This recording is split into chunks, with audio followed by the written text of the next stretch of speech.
नमस्कार, शीतल कदम या यूट्यूब चॅनलवर तुमचे मनापासून स्वागत करते। चला तर आज आपण जात आहोत लोणावळ्यातील एकविरा आईच्या दर्शनाला। एकविरा आईचे रहस्य काय, हे मंदिर कोणी बांधले, आई एकविरा कशी प्रकट झाली आणि येथील कार्ला लेणी याबद्दलची सर्व माहिती आपण या व्हिडिओमध्ये बघणार आहोत। तरी हा व्हिडिओ स्किप न करता शेवटपर्यंत नक्की पहा। आपल्या महाराष्ट्रात देवीची 3.5 शक्तिपीठे प्रमुख मानली जातात। त्यापैकी पार्वती, यमाई, रेणुका मातेचा अवतार म्हणजे एकविरा देवी होय।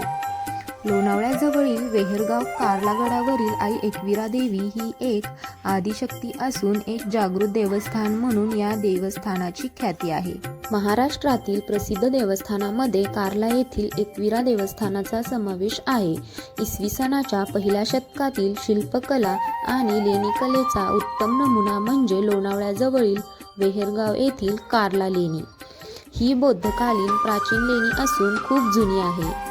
देवीची मूर्ती स्वयंभू पाषाणाची आहे। 1866 ला या मंदिराचा जीर्णोद्धार करण्यात आला होता। महाराष्ट्रातील कोळी, आगरी, प्रभू, ब्राह्मण अशा अनेक समाजाची एकविरा देवी कुलस्वामिनी आहे। एकविरा आई तू डोंगरावरी, नजर आहे तुझी कोल्ह्यावरी या भक्तिगीताच्या बोलाप्रमाणेच नवसाला पावणारी, कोळ्यांचे आराध्य दैवत असणारी देवी म्हणून एकविरा देवीला हिंदू समाजात महत्त्वाचं स्थान आहे। एकविरा देवीची नवसाला पावणारी देवी म्हणून ख्याती आहे।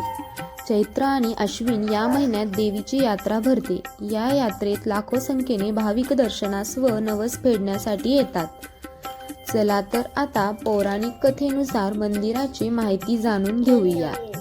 पांडवांनी हे मंदिर त्यांच्या वनवासाच्या काळात बांधले होते। एकदा पांडव या पवित्र ठिकाणी आले असताना त्यांच्या समोर प्रत्यक्ष एकविरा आई प्रगट झाली आणि तिने त्यांना इथे तिचे मंदिर बांधण्याचा आदेश दिला। पण पांडवांच्या भक्तीची परीक्षा घेण्यासाठी देवीने त्यांना एक अट घातली की मंदिराचं बांधकाम एका रात्रीत बांधून पूर्ण झालं पाहिजे। पांडवांनीही हे मंदिर एका रात्रीत बांधले। त्यामुळे त्यांची ही भक्ती पाहून देवी एकविरा प्रसन्न झाली आणि वनवासानंतरच्या त्यांच्या 1 वर्षाच्या अज्ञातवासात त्यांना कोणीही ओळखू शकणार नाही असे वरदान दिले। असे हे मंदिर पांडवकालीन आहे। हे मंदिर डोंगरावर आहे। मंदिरात जाण्यासाठी बऱ्याच पायऱ्या चढाव्या लागतात। मुख्य देवता एकविरा माता तर तिच्या डावीकडे जोगेश्वरी देवी आहे। भक्ताच्या संकटांना दूर करून त्यांची मनोकामना पूर्ण करणारी, नवसाला पावणारी स्वयंभू अशी ही देवी आहे। आपल्या पराक्रमाने 3 नावलौकिक मिळवलेल्या परशुराम या वीरपुत्राची जननी म्हणून आदिशक्ती एकविरा देवी ओळखली जाते। एकविरा माता आणि रेणुका माता या आदिमाया पार्वतीचीच रूपे आहेत।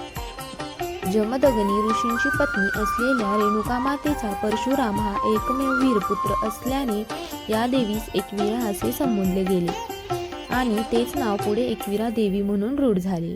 अतिशय प्राचीन असलेले हे मंदिर पूर्वी हेमाडपंथी होते। मात्र देवी अहिल्याबाई होळकर यांनी नंतर या मंदिराचा जीर्णोद्धार केला। एकविरा आई भक्तांच्या हाकेला लगेच धावून येते असे म्हणतात, म्हणून येथे कायम भक्तांची गर्दी बघायला मिळते। अशा या एकविरा देवीचे दर्शन एकदा तरी नक्की करायला पाहिजे। आशा करते ही एकविरा देवीची माहिती तुमच्यासाठी महत्त्वाची ठरेल।